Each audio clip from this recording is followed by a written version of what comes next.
Welcome to Gracie Gatto Podcast. Turn it to sunshine for a granite sky. Let the LA haze let a real good. Hi, welcome back to the Gracie Gatto Podcast. I'm Gracie Gatto. Today's episode has a simple premise. There is a man who holds the most powerful position in the New Hampshire House of Representatives.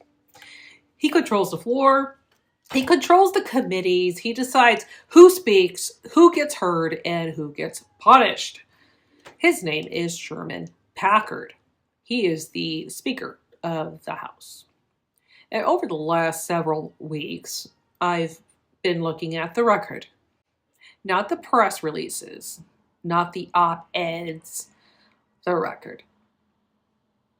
What I found was a pattern so consistent, so documented, and so brazen that I had to wonder whether anyone in this state has actually been paying attention. Observe. Today, we pay attention. Let's start in 1999. New Hampshire has a child sexual abuse images law, RSA 649A. And on the surface, it sounds comprehensive, but buried inside that statute's own declaration of purpose is a quiet, critical flaw. The law's explicit protections cover children under the age of 16, not under the age of 18, under 16. That means that in 1999, legally speaking, manufacturing, possessing, and distributing explicit images of 16 and 17-year-old minors existed in a gray area under New Hampshire law. That is not my personal interpretation. That is the statute's own language. You find a gap like that in child protection law, what do?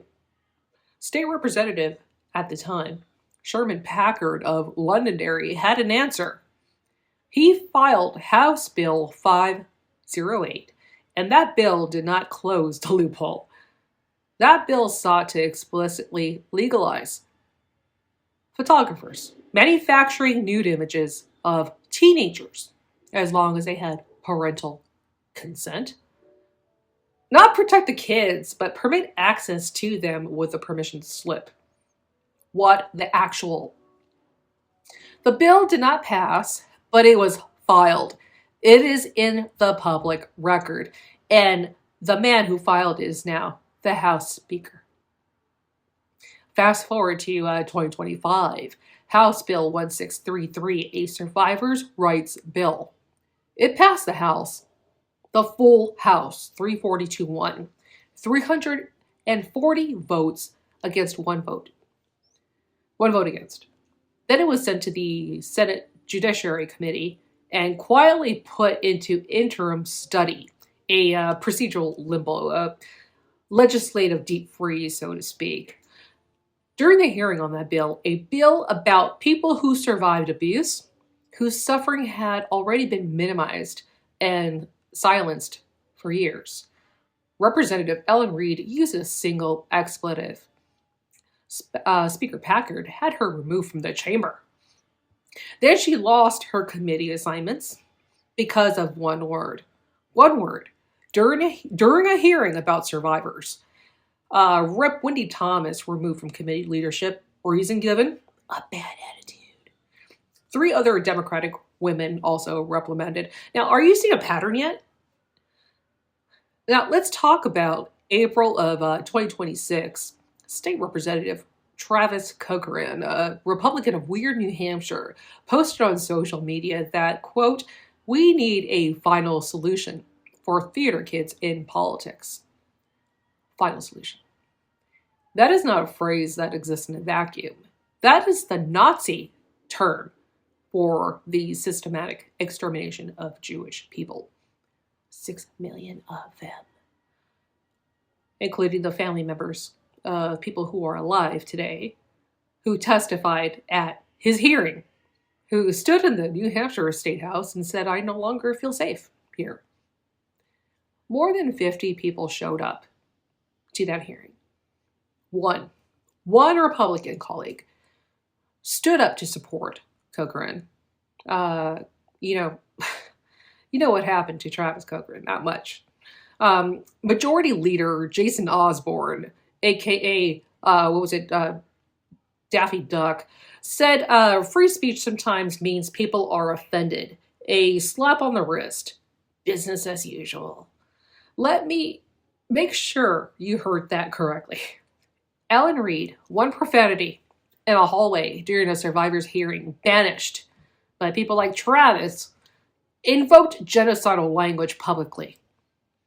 Probably censored, definitely, still in his seat. That's not a mistake, that's a message. And the man with the gavel, the man who sets the tone, enforces the rules, and decides who answers for what is Sherman Packard. Women say one word. Punished. Men invoke Hitler. Protected. And in 1999, the man holding the gavel thought the answer to a gap in child protection law was to make it explicitly legal. This is not a political disagreement. This is not left versus right. This is a question about right versus wrong. This is a question about what we are willing to tolerate in the people we give power to. I want to be clear about what I'm doing here because journalism matters and precision matters. I'm not telling you what to think. I'm giving you the record. The bill number is HB 108, 1999. Public record. The statute is RSA 649A. Go read the Declaration of Purpose for yourself. The vote 340 to 1 on HB 1633. The banishment documented on video. The Corcoran hearing, the public hearing. 50 witnesses. One Republican showed up to defend him. These are the facts. These are connected by one constant, the culture of New Hampshire House under Sherman Packard's leadership. So what you do with that is up to you. But the least I can do, the least any of us can do, is say it out loud. I'm Gracie Gotter, and this is the Gracie Gotter podcast. And if this made you feel uncomfortable, good! Sit with it. If this made you angry, even better. Channel it. If this made you want to call your state rep, do it. The public record exists to be read. The truth exists to be told. And I'm not going anywhere. So I'll see you next time.